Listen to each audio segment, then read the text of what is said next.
I'm a lifelong reader of science fiction. I love science fiction because it's really, I think someone called it the art of the possible, or maybe I just invented that, but certainly it's a type of fiction that permits people to explore ideas, explore character, explore ideas, explore history from a different point of view, explore history without being responsible for historical accuracy, as Guy Gabriel Kay discovered with his alternate histories, which I think are often classified as science fiction, although they're really a different kind of creature entirely. It had some resonance in my mind, at least, and perhaps in other people's later, with the story of Orpheus and Eurydice, because you've got one character who's dead, as far as we know, in the story, and gone.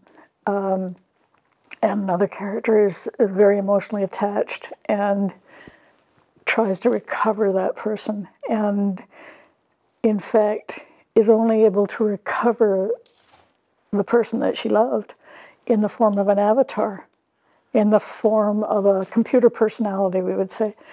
And the story goes on from there. And I would like to think it's not recycled mythology. I'd like to think that I just discovered, after all, that I'd been writing in the old Indo-European template, and it was in the back of my head somewhere. And look at this unique, absolutely original story that I've written that actually resonates with Orpheus and Eurydice and a few other mythologies along the way. How do you deal with the loss of somebody that you love deeply? And I did explore the possibility of setting it somewhere else, sometime else. In this particular case, I really wanted a future setting and a future political structure to be able to pursue the ideas that I wanted to write about. It's really a process of exploration to discover where the story is set, whether a particular history is absolutely crucial to it. And sometimes it is. Sometimes, in fact, the story comes out of the history and the what-if involved, which isn't exclusive to science fiction. I think it's also true in writing historical fiction, which I've also done. When I was researching the novel Alan, which is set in 8th century Wales, one of the people that I talked to was an archaeologist who asked me what I wanted the information for, and I said I was writing historical fiction. He said, "Oh, we write fiction too, but we call it history."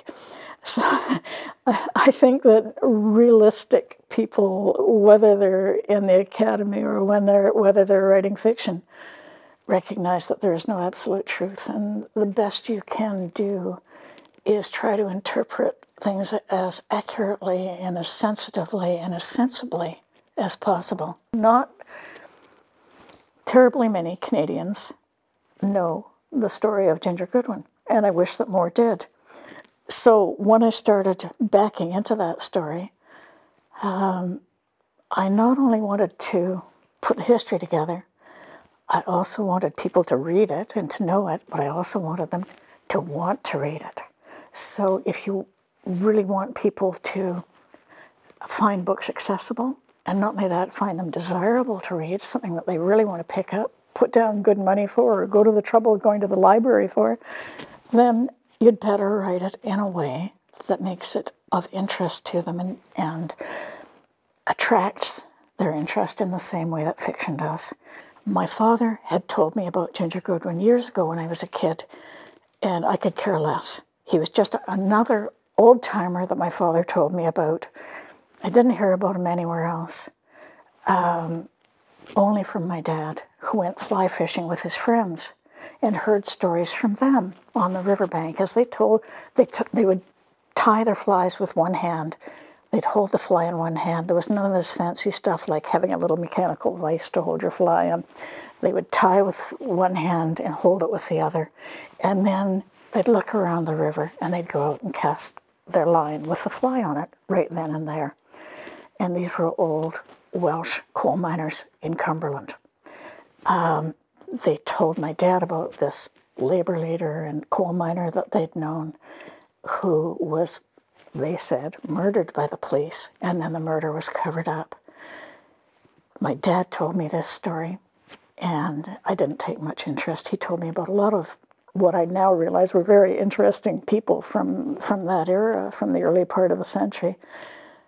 But I wasn't interested in writing about them. I'd forgotten all about them until I decided that the history of coal mining itself on Vancouver Island would be quite interesting. And I started doing some research. But I went and researched by talking first to people in the museum, and they sent me to talk to old coal miners in Cumberland and in Nanaimo. Everywhere I went, people would say, it's exactly the kind of problem, for example, labor problems in the mines, safety problems in the mines, that Ginger Goodwin was trying to get us through and trying to improve for everybody. And the police hated that so much that they hunted him down and shot him in cold blood. So I would hear this story over and over again. Well, this kind of thing doesn't happen in Canada. We don't send the police to shoot people down in cold blood just because they're trying to help coal miners get a better life and better safety. Well, as it turns out, this was something that was something I heard over and over again, and I realized that there was, however much interpreted, there was a grain of truth in it at least. So then I started reading a little bit about him. I decided that I would go to the library and read the books on Ginger Goodwin and do some research. And I went to the library and there were no books on Ginger Goodwin. So if I was going to do the research, I was going to have to do it not really from the ground up, because some other amateur historians particularly had gone and talked to the old people, had gone and interviewed the old people, had dug out what documents survived, which weren't very many. So I was able to build on their information. And without their work in the 50s and 60s and 70s, none of this would have been possible. You see, this also happens when you're writing history. You're writing about people, you're writing for people, but you're also writing with the assistance of people that you may never have met and may never have known, because they've taken the first steps. They've built the foundation. And if you're lucky, you can stand on that foundation and do a little more research, put a bit more together, and eventually hand it off to someone else, like the young woman who did the graphic novel about Ginger Goodwin.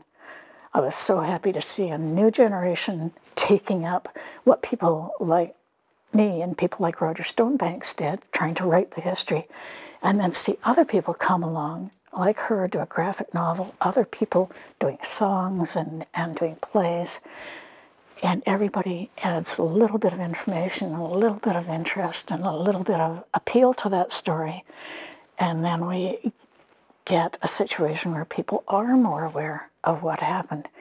They are more aware that